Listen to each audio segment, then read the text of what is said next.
నరసింహ వపుకు శ్రీమాన్ నరసింహస్వామి అవతారం ధరించినప్పుడల్లా శ్రీమాన్ లక్ష్మీదేవి ఆయనతోనే ఉంది. అంటే మొగుడు సగం జంతువు సగం మనిషి అయినా కూడా ఆవిడ ఒళ్ళోనే కూర్చుందమ్మా.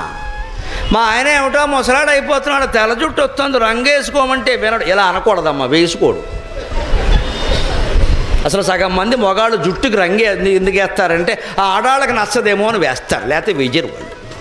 ఇదో పెద్ద ఫీలింగ్ ఇక్కడ.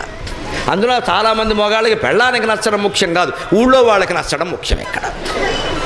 పైగా ఈ కర్మ కొద్దీ ఈ రంగేసేది పెళ్ళామే, ఈవిడికి తెలిసిపోయింది ఇక్కడ. ఎందుకు ఆ రంగు పని లేక. భర్త జుట్టు నెరవని, ఎలా ఉండని, మీసాలు పెరగని, గడ్డాలు పెరగని వాడు మన మొగుడా కాదా? వదిలేస్తామా?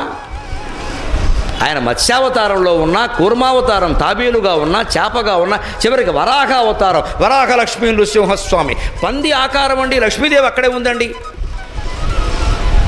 ఆ దశలో కూడా ఆవిడ వదలలేదు. ఆయన నిత్యానపాయిని అంటారు లక్ష్మీదేవిని, ఎప్పుడు విడిచిపెట్టలేదు.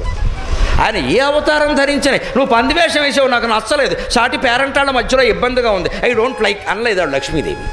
అలా అంటే మనం ఆవిడకి దండం పెట్టాల్సిన పనే లేదు అక్కడ. ఆయన మత్స్యావతారం, కూర్మావతారం, వరాహ అవతారం, సగం జంతువు సగం మనిషి అవతారం, వామనావతారం, అలాగే శ్రీరామావతారంలో ఏకపత్ని వ్రతం, కృష్ణావతారంలో బహుపత్ని వ్రతం, అన్నింటినీ ఆవిడ భరించింది. అన్నీ స్వామి లీల కోసం చేస్తున్నాడు. ఇవన్నీ నిజాలా ఏమన్నానా? మా ఆయనే, వైకుంఠమే, మా విష్ణువే అని ఒకే ఒక నమ్మకం భర్త మీద ఉంచిందమ్మా.